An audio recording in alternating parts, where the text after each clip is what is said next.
Hello there, everyone, and welcome to GamePoints episode 337. Weekly we'll get together, we talk about recent gaming news. I'm as always your host, Stephen Brown, and tonight seems like Horizon Forbidden West DLC might be announced very soon, if a couple of inside sources to be believed. Microsoft is going to be raising the game prices and all their stuff starting early 2023, and SIFU is going to be getting a live action movie. All that and more in just a bit. However, first, I want everyone here to know this is an audience interactive podcast. So if you're watching live here at Twitch TV/GamePoints, or later over a myriad of video hosting platforms, be they YouTube, BitChute, Rumble, etc., feel free to join the conversation with any questions, comments, concerns you might have. Just try to keep them germane to the topics on hand. Let's go ahead and get right into the very first story of the day here. This is via Insider Gaming. New Horizon Forbidden West DLC Burning Shores announcement imminent.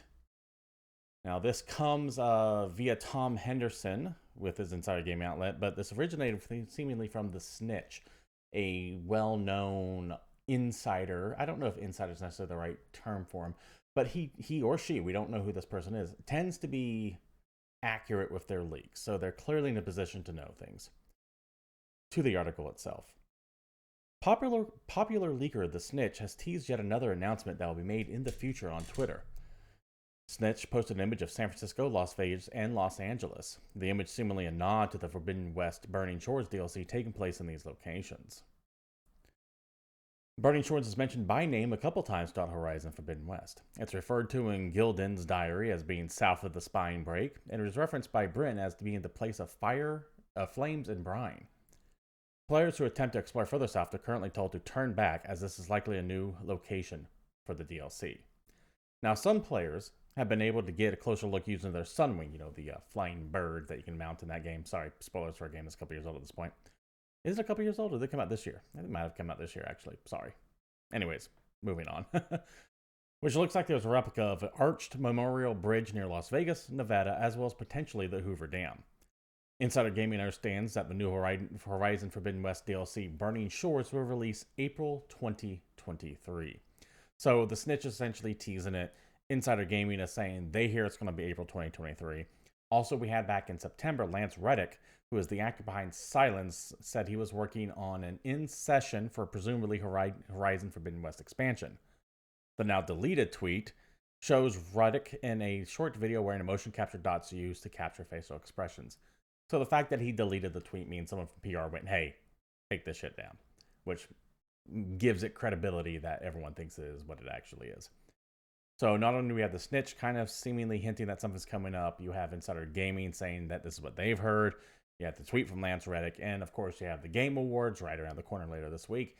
It makes perfect sense for them to be dropping this trailer there at the Jeff Keighley show coming on Thursday, which of course we will be streaming when that goes live. If you want to come by and take a look at that and join us live for that. I don't know how I feel about it, actually. When the Frozen Wilds expansion came out for Horizon, it was the first Horizon game. It was so... I moved well beyond that. Like, I platinumed the first Horizon game and the second. I had no interest in going back to that first Horizon game to play the Frozen Wilds expansion. This feels more relevant right now. I could see myself going back to play this DLC, but I don't know if I will or not. What bothers me, though, is typically this story-based DLC tends not to be all that relevant to the main plot. However, in Horizon Forbidden West, the Frozen Wilds DLC from the first game is directly related to what's going on. So you might be, I don't want to necessarily say lost in the plot of what's going on, because it does kind of explain itself pretty quickly. But there are things that are majorly relevant to the plot of the overall plot of Aloy and Horizon that happen in the Frozen Wilds, specifically dealing with Hephaestus, which is one of the Gaia AI programs that you don't really encounter in the base game itself, but plays a major role in Forbidden West. And that bothers me to some degree. I don't like it when they section off big story content that's kind of mandatory. I don't want to say mandatory, but it really is essential to play to kind of get what's fully going on. DLC story content should be things that flesh out the world more, that expand a little bit on the lore. Not something that's kind of like a Horizon 1.5 that is essentially Sony getting away of charging a little bit more to get the complete story in the game. And that's always bothered me. I understand that this seems a little bit nitpicky, and it kind of is, to be fair. But it's always bothered me when they hide important parts of the story gated behind DLC. Dead Space did it with Dead Space 3 and The Awakening. Dragon Age did it with their... What was the final DLC that Dragon Age Inquisition did out? When you get to go to the capital city and you could have the wedding and all that stuff, which really sets up what's happening in the fourth game, which we'll be talking about soon too. It just bothers me that they gatekeep that shit behind a paywall. And they will keep doing it, of course, because people keep buying it. There's no arguing that away anymore. That genie's out of the bottle. But it shouldn't be the case. And at the very least, there should be kind of like some synopsis at the beginning of the new game saying, hey, this happened in that DLC you didn't want to pay for. I can't remember if Horizon actually had. I think Horizon has a little summary of the events of the first game at the beginning of it. It's been a while since I played it now. And they might touch on it a little bit, but not every game does that. Anyways, that's my 2 cents on story-based DLC. Let me know if you agree or not. Either way, we're going to get more details on this very likely come Thursday. There's a reason why Insider Gaming is talking about it. There's a reason why the Snitch is mentioning it. There's a reason why this rumor mill seems to be pumping up a little bit more than normal. Moving on to the next topic here. This is via Gematsu. Seems that Star Wars Jedi Survival accidentally leaked its own launch date via Steam. Go figure. Seems that Star Wars Jedi Survivor will launch for PlayStation 5, Xbox Series X, the Xbox Series, and PC via Steam on March 16th, 2023. Publisher EA and developer Respawn Entertainment announced the games via the game's Steam page. They have since removed that page, including all information, including the release date, description, pre-order bonus, and deluxe content below. It really does sound like this was supposed to be another Game Awards thing where they were going to finally release the release date. And they fucked up and put it on the Steam page early. Oops. It happens. Maybe someone confused the 6 for a 9. Yeah, because today's the 6th. Friday would be the 9th if the show's Thursday night. It makes sense. Things like this do happen. It just sucks when you accidentally do it on your own, because that is some marketing that gets blown. The overall story of Jedi Survivor is supposed to be picking up 5 years after Fallen Order. It's going to be Cal's increasingly desperate fight as the galaxy descends further into darkness. Keep in mind, this is supposed to be pre A New Hope, but after Revenge of the Sith. If you haven't played, Jedi Survivor, I would recommend it. It's a surprisingly competent game. Not great, but damn good in my opinion. And one of the better Star Wars things to come out in quite a while. I know that's not necessarily a high bar to meet, but there it is. I think they did something really cool with, oh, god damn it. I hate making this comparison because everyone mocks it and everyone makes it, but it is a little Dark Souls-y in its combat. You'll understand what I mean if you play it, where you have like a stamina meter and you can't just button mash your way through things. But to compare it to that kind of makes it seem like it's going to be harder than it actually is. Yes, I know, Chad, I said the thing. But it does kind of give you an idea of how the game plays, and I thought the story was actually pretty goddamn cool.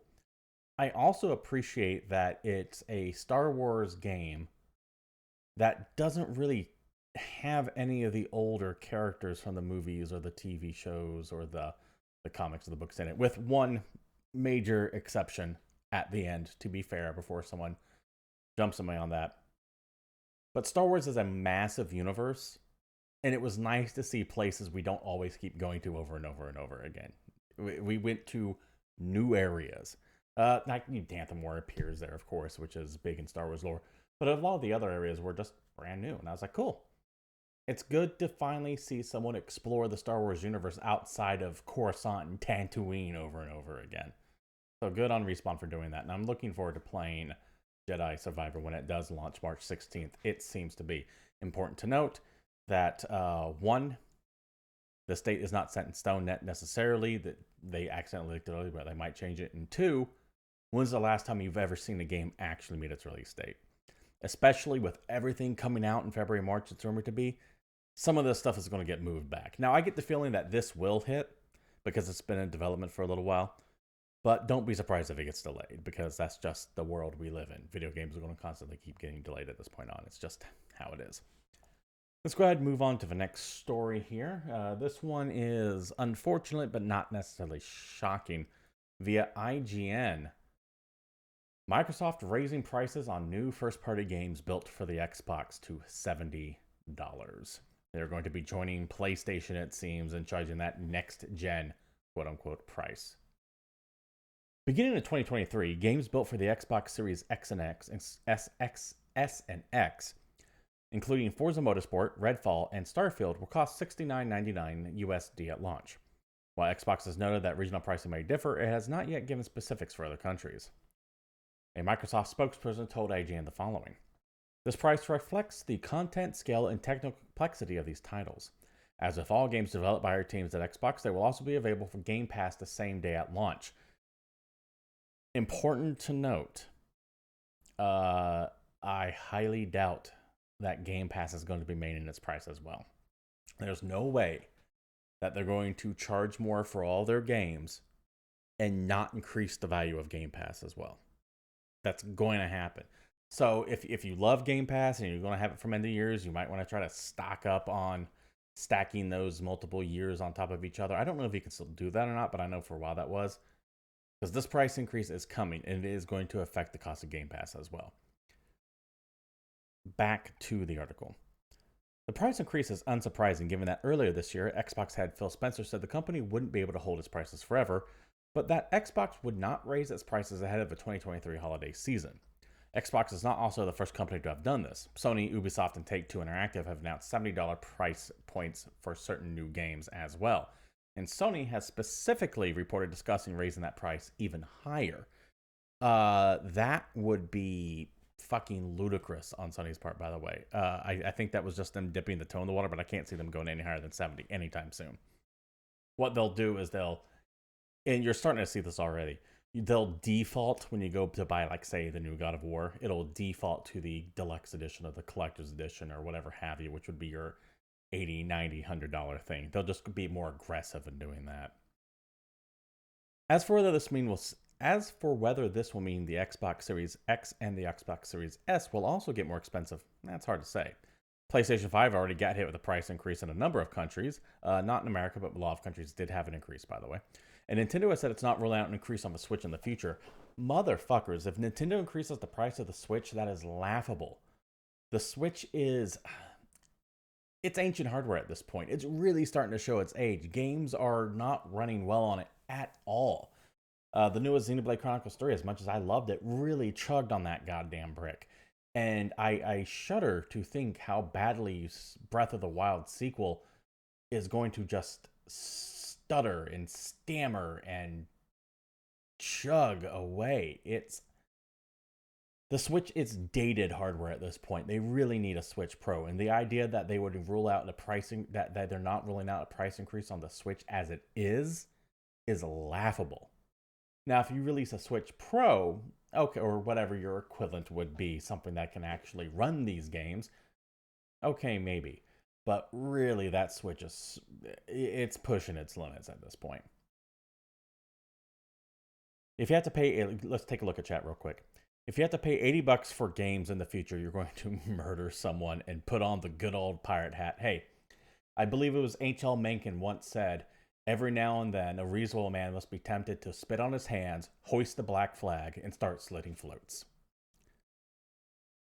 So that's clearly a reasonable response to that. I think it was Mencken who said that. Start slitting throats. I think I said floats. Throats is the word I'm looking for. Back to the article. When Sony announced its console price hike, Microsoft clarified that it had no plans to do the same for its current Xboxes, something Spencer reiterated in September. However, in October, Spencer's phrasing was a bit different. He said the following. We held on price on our console, we've held on the price on our games and our subscription. I don't think we'll be able to do that forever. I do think at some point we'll have to raise some prices on certain things. he's kind of dodging the question there a little bit. He's saying, expect a price hike. Like, if you ask him, are you going to hike your consoles? He's going to go well, we didn't hike the console or the games or the subscription, so we might have to raise the price here somewhere. It's like, motherfucker, just say yes or no on what's coming up. But he's doing that. He's doing that thing Phil Spencer does, where he's very personable. He does address the public more than, say, Jim Ryan would. And people do love him for that. But this man is the king of saying all kinds of shit, yet simultaneously saying nothing at all. And I think more and more people are starting to catch on to Spencer's, I don't want to say double talk, but nothing talk, I think, is more appropriate here, where he doesn't say anything. Yeah, okay, maybe one day you'll raise the price on something that you do. Okay, cool, thanks. Thanks, Spencer. Good question, good talk.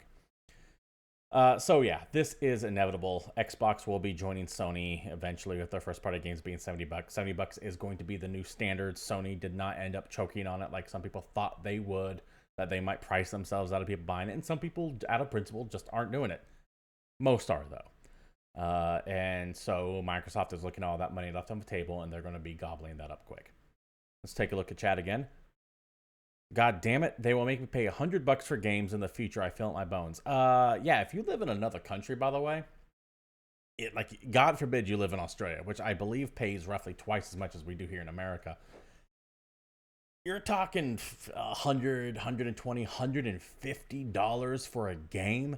Jesus Christ. Holy hell. And there's a reason. I mean, that's one of those reasons why I have turned to indie games so hard. One of the bigger reasons is the fact that AAA gaming itself seems to have just fallen off of a cliff. I'm not really enjoying it nearly as much as I used to, and I don't think that's because I'm getting older. I think that's the games are getting actively worse. But the indie stuff is getting better and maintaining its relative cheapness overall. I would rather spend $3 on Vampire Survivors than spend $60 on Darktide. I like Darktide, don't get me wrong, but if I had to pick between the two, the cost, it went from a cost to value proposition. Vampire Survivors beats it out every time. You live in Chile here, and it's already extremely hard to get games already. Yeah, South America is it's a really weird market when it comes to gaming in general. I think like Brazil just now stopped selling Sega Genesis a few years back. It's rough. It's absolutely rough for sure. It takes at least 2 months' entire salary to buy a console. Jesus Christ. Goddamn. Let me know what you think about this bump in Xbox games, by the way. I'm a PC guy myself, so I really haven't been hit with it too hard, even though you're starting to see that $70 price tag also popping up in games, which is kind of bullshit on this end, too. What's going to affect me more about this is the Game Pass, though. I do subscribe to Xbox's Game Passing, but I do think it's a good deal. And honestly, I'd even be willing to pay an extra $10 or $20 a year for it. I do think it's a solid deal. That's just me. Let me know what you guys think. We have a couple more stories I want to get through here. First up right here, this is more going to be a rant than anything else. BioWare posted this right here in honor of Dragon Age Day.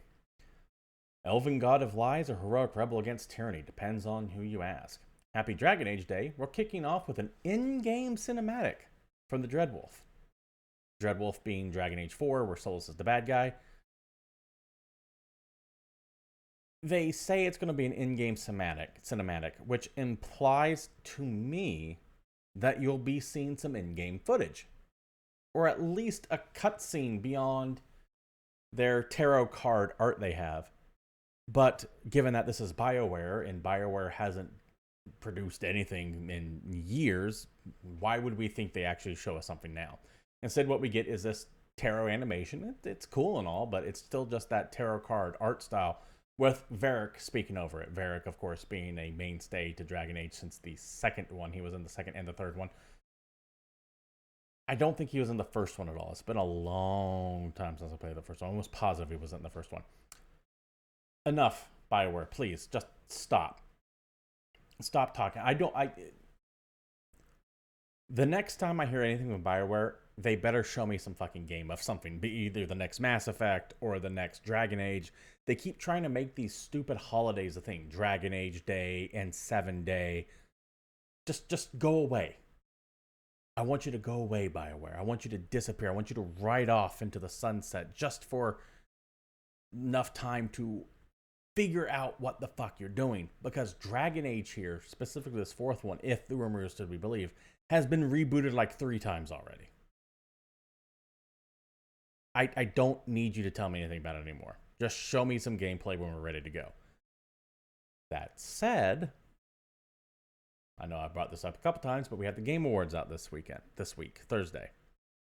They might actually show some things here. Will they? I don't know. BioWare, or EA, and specifically BioWare, are very friendly with the Keeleys. So we'll see if we get a tease of something that might actually have some gameplay. Shit, we might even be teased with a release date that would inevitably get delayed again. But who knows? Let's take a look at chat here. Normal companies do smoke and mirrors all the time. I agree. And I think the older I get, the lower my tolerance for it is becoming. It's just one of those things where I just feel like you're lying to me at some point, you know? It's like, I get it. You're making shit. Come back to me when you have something to show me. And like you're mentioning there in chat, Metroid Prime 4 is a perfect example. And I kind of like the way Nintendo has done this, though. Nintendo said, hey, we're making it. And then just kind of disappeared. And then when people started worrying about it, they're like, we're still working on it. We'll show you something when we're ready. Okay, cool. I'm kind of fine with that, but at least it feels honest to me. They're not trying to sell me something that doesn't exist yet. They're just saying, we're making it. Like, okay, cool. You didn't forget about it. That's all I need to know. I get some people can be a little bit more demanding, but that's all I want to know. I have one final story here before we get into upcoming events and new games and all that good stuff. This is via Deadline. Story Kitchen teams with gaming company Sloclap to adopt popular video game SIFU into live-action feature. Following a competitive pursuit, Story Kitchen has partnered with Sloclap to adapt their hot new video game hit SIFU into a live-action feature film, with Story Kitchen partner Derek Kolstad adapting the script. Story Kitchen's Dimitri M. Johnson will produce alongside Mike Goldberg, Kolstad, Dan Jevons, and Timothy I. Stevenson. Jeff Ludwig will also be producing alongside Story Kitchen, formerly a VP for Richie Rignan Productions, before launching his own shingle, The Mirage. The Mandarin? I know what that word is, but goddamn if I can't pronounce it. Based on the video game developed by Sloclap, the game tells a story of a revenge... Based on the video game developed and published by Sloclap, the game tells a story of revenge set in modern-day China, and it follows student of martial arts master SIFU as he seeks to avenge the murder of his mentor. The twist, however, is that thanks to a magical talisman, each time our hero dies, he is resurrected, but the price paid is that he ages with every use. And he should become too old too fast, his death shall become permanent, and his quest unfulfilled. It is described as John Wick meets M. Night Shyamalan's Old. Normally, I hear video game adaptations and kind of roll my eyes a little bit, but we've had some bangers recently. That Castlevania Netflix anime, real good. Admittedly, I haven't seen it yet, but the Last of Us adaptation on HBO, it's looking good. They recently dropped that trailer. It's hitting the right notes. I'm definitely looking forward to it. SIFU, I think, would make an excellent 2-hour movie. It's kind of a 2-hour game if you're really good at it. Yeah, the Sonic movies, surprisingly good. I haven't seen either one of them, so I shouldn't say I think they're good, but they are very well received. Gone are the days of the Super Mario movie, you know, the old Bob Hoskins House of Buggin' one, not the upcoming one with Chris Pratt, which looks entertaining. We're starting to see video game adaptations getting treated the way they deserve. So I would be down to see a SIFU movie because I think that plot's interesting. And honestly, while I enjoyed the game, I think it would make a better movie. It's actually one of those things where the movie is better than the game. But we'll see. That should be coming out, who knows when, but it seems to be in development. All right, that does it for the news. As we move on here real quick, we do have one upcoming event, and that is the Game Awards. We've been mentioning it quite a bit during the show. It is going to be starting on Thursday at 4:30 p.m. Pacific Standard Time for, I believe, the opening act. Jeff Keighley is essentially saying that it is going to be significantly shorter than last year's. Last year's was 3 goddamn hours long. I expect that we'll get a run time for how long this is within the next day or two, but I wouldn't be surprised if it was less than 2 hours, and that might even be including the pre-show from the way he's saying it. Jeff Keighley's also claiming that there'll be 30 or 40 games shown with new content and a, quote, fair number of new game announcements. Yeah, last year's 3 hours was way, way, way too much. I agree. 100% agree there. I will be streaming this Thursday at 4:30 Pacific Standard Time, so if you guys want to come on by and join the view with me, we will watch what comes up and probably be bored for 75% of it, and hopefully 25% of it has some things that we want to take a look at. But it will be streamed here at Twitch TV/GamePoints at 4:30 p.m. Pacific Standard Time. We have a small bit of new releases here coming up. We have Dwarf Fortress coming on the PC. This is a game that's been in development for 20 years. Finally getting a proper Steam release. You've been able to play it for a long time previously, but it's actually launching on Steam right now. The deepest, most intricate simulation of a world that's ever been created. The legendary Dwarf Fortress is now on Steam. Build a fortress and try to help your dwarf survive against a deeply generated world. Dwarf Fortress is exceedingly influential. You wouldn't have a lot of the rogue-ish sim games if it wasn't for it. You wouldn't have things like Prison Architect, for example, if Dwarf Fortress didn't exist. And it's nice to see something that's been developed for 20 years getting its like gold release, as it were. Also out this week, Hello Neighbor on the PC, PS4, PS5, Series X, and Xbox One. Hello Neighbor 2, rather. It's a stealth horror game about digging up your creepy neighbor's secrets, but there's a twist. Each neighbor is controlled by an advanced AI. Can you smart your neighbors and find out what they're hiding? This is coming out of early access. I believe it's in early access for about a year now or so. So that's having its proper launch. Something I'm excited for, Ixion comes out on PC. Authorized by Dolos AEC, you will help guide the Tikin space station onwards in a perilous journey to find a new home for humanity. Station infrastructure, population management, exploration, and survival, these responsibilities fall to you. Will you find hope out there in the dark? Good luck, Administrator. It is a roguelike city builder. I'm into it. I'm looking forward to this. I'll probably be streaming this on Wednesday. Dragon Quest Treasure comes out on the Switch. Completely new spin-off in the Dragon Quest series. Dragon Quest Treasures explores the childhood of the siblings Mia and Eric from Dragon Quest XI, Echoes of an Elusive Age. As Mia and Eric, players will embark on an RPG treasure hunting adventure in another world before the events of Dragon Quest XI. I'm not a Dragon Quest guy. I appreciate the slime. The slime is iconic. I love the old Nintendo Dragon Warrior games in America, as they were known as. But I have fallen off this franchise a long time ago. But more power to you if you're into it. I have saved the most important game for last, however. Coming out this week on PC, Choo Choo Charles. Navigate an open world island in an old train, upgraded over time, and use it to fight an evil spider train named Charles. That's right.